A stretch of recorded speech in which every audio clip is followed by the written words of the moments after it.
সর্বপ্রথমে সাম্প্রতিক বৈষম্য বিরোধী ছাত্র আন্দোলনে শহীদদের প্রতি গভীর শ্রদ্ধা জানাচ্ছি এবং তাদের রুহের মাগফিরাত কামনা করছি এবং তাদের পরিবারকে সমবেদনা জ্ঞাপন করছি এবং আহতদের দ্রুত সুস্থতা কামনা করছি।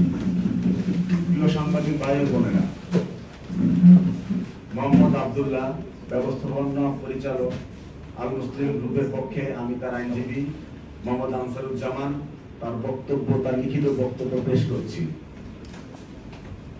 আমাদের শতভাগ রপ্তানিমুখী শিল্প পোশাক শিল্পে প্রায় 30,000 শ্রমিক ভাই ও বোন কাজ করেন।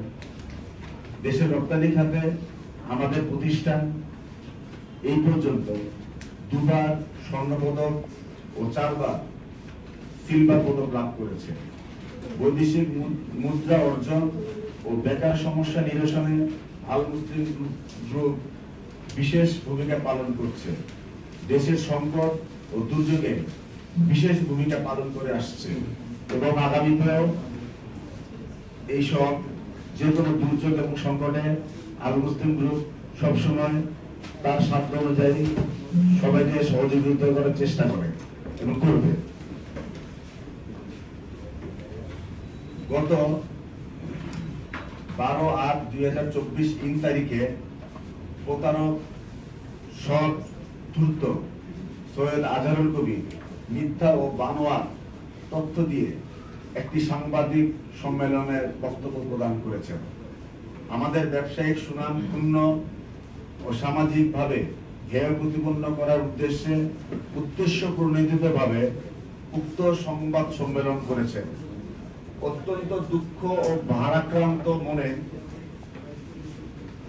আজ উহার প্রতিবাদে আমরা আজকে এই সংবাদ সম্মেলনের আয়োজন করেছি এবং আপনাদের জ্ঞাতার্থে সত্য ঘটনা তুলে ধরছি। প্রিয় সাংবাদিক ভাই ও বোনেরা, বিগত 2011 সালে ওয়ারি থানাধীন 1 নং নবাব স্ট্রিটে 92.05% জমি কেনার জন্য সৈয়দ আজহারুল কবিরের সাথে বিগত 16/8/2011 তারিখে ব্যবস্থাপনা আল মুসলিম বিল্ডার্সের ব্যবস্থাপনা পরিচালক মোহাম্মদ আব্দুল্লাহ নিজ নামে 1 বছর মেয়াদী 45,70,00,000 টাকা ধরে একটি বায়না দলিল সম্পাদন করে ও রেজিস্ট্রি করা হয়, যাহার দলিল নম্বর 3561 এবং একই সাথে একটি পাওয়ার অফ অ্যাটর্নিও ওই তারিখে সম্পাদন হয়, যাহার দলিল নম্বর 3561। আগেরটি ছিল 3560। বায়না মোতাবেক শর্ত মোতাবেক উক্ত সৈয়দ আজহারুল কবির কে 10 কোটি টাকা পে অর্ডারের মাধ্যমে 10 কোটি টাকা প্রদান করা হয়। উক্ত মেয়াদে সৈয়দ আজহারুল কবির প্রয়োজনীয় কাগজপত্র বুঝিয়া দিতে ও জমি রেজিস্ট্রি করিয়া দিতে ব্যর্থ হয়। উহার ফলে 19/2/2014 তারিখে দ্বিতীয় বায়না চুক্তি সম্পাদন ও রেজিস্ট্রি করা হয়, যাহার দলিল নম্বর 653।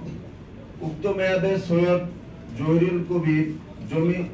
আজহারুল কবির জমি রেজিস্ট্রি করে দিতে ব্যর্থ হয়। পরে তল্লাশি দিয়ে দেখা যায় যে তিনি সম্পূর্ণ জমির মালিক নয়। 1/16 আনা সম্পূর্ণ জমির অংশের মধ্যে রেকর্ডীয় মালিক সৈয়দ আজহারুল কবিরের মালিকানা মাত্র 6.13% মাত্র। তিনি ভুয়া নামজারি সৃজিত করিয়া আমাদেরকে তিনি প্রদান করেন। উক্ত অবস্থায় প্রেক্ষিতে 2016 সালে জমির রেকর্ডীয় মালিক সৈয়দ আজহারুল কবিরের আপন ভ্রাতা সৈয়দ জহিরুল কবির 26 কাঠা, তারই ভাই হুমায়ুন কবির 3.75 কাঠা, জাকির আহমেদ গম 10.50% সর্বমোট 40.25 কাঠা জমির মূল্য 50 কোটি টাকার বিনিময়ে আল মুসলিম গ্রুপকে সত্য দখল বুঝিয়ে দেয়। উল্লেখ্য, সৈয়দ আজহারুল কবির সত্য দখলীয় অংশটুকু 21 কোটি 75 লক্ষ টাকা গ্রহণ করে।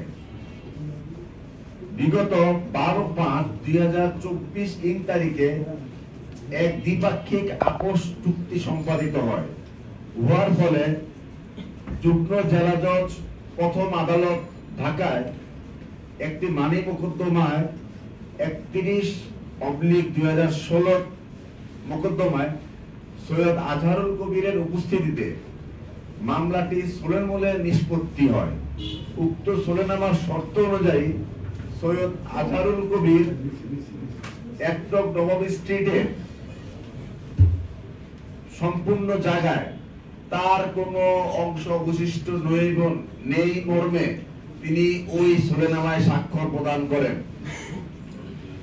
উল্লেখ্য যে সরকার পরিবর্তনের সুযোগ দিয়ে বিগত 7/8/2024 ইং তারিখে সৈয়দ আজহারুল কবির ও তার ছেলে সৈয়দ এজাজ কবির, তার নিকট আত্মীয় আলতাফুল হুদা, সশস্ত্র দেশীয় আগ্নেয়াস্ত্রধারী লোকজন নিয়ে আমাদের সত্তাধীন জায়গায় নিরাপত্তার রক্ষায় নিয়োজিত কর্মকর্তা কর্মচারী ও নিরাপত্তা রক্ষীদের উপর হামলা করে এবং গুলিবর্ষণ করে। উহাতে আমাদের প্রশাসনিক কর্মকর্তা মোহাম্মদ তুষার আহমেদের বাম পায়ে গুলিবিদ্ধ হয়ে ঢাকা মেডিকেল কলেজে চিকিৎসাধীন আছেন। একই দিনে সৈয়দ এজাজ কবির, আজহারুল কবির ও আলতাফুল হুদা 20 থেকে 25 জন অস্ত্রধারী লোক নিয়ে আমাদের লোকজনকে মারপিট করিয়া বের করিয়া দেয়, তাড়িয়ে দেয় এবং বিগত 24/12/2023 ইং তারিখ হইতে কর্মরত বাংলাদেশ আনসার বাহিনীর সদস্যরা যাহারা ওই জায়গায় নিরাপত্তার দায়িত্বে নিয়োজিত ছিল তাদেরকে বের করে দেয়। আমাদের অফিসের কম্পিউটার, ল্যাপটপ,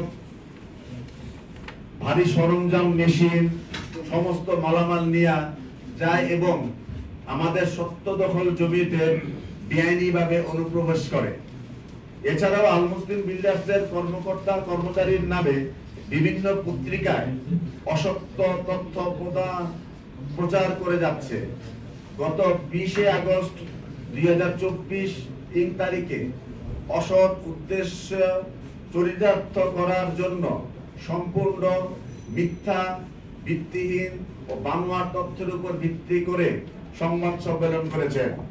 দেশীয় অস্ত্রসহ হামলা চালানো, বাড়ির ফটো, আসবাবপত্র ভাঙচুর, অস্ত্র লুট, মোবাইল চুরি, মোবাইল কিনে নেওয়া ঘটনার সাথে আল মুসলিম বিল্ডার্স লিমিটেডের কেউ জড়িত নয়। উক্ত মিথ্যা, অসত্য ও বানোয়াট যে সংবাদ প্রকাশিত হয় তার সাথে আল মুসলিম বিল্ডার্সের লোকবলের কোনো সংশ্লিষ্টতা নেই। ইতিপূর্বেও আমাদের নানাভাবে হেয় প্রতিপন্ন করার জন্য বিভিন্নভাবে পিতা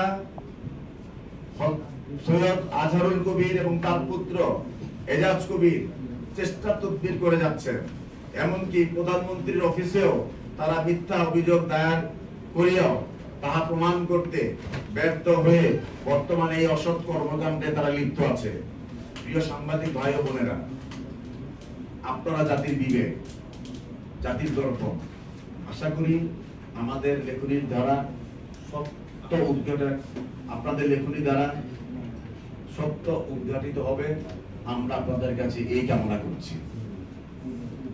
ধন্যবাদ সবাইকে।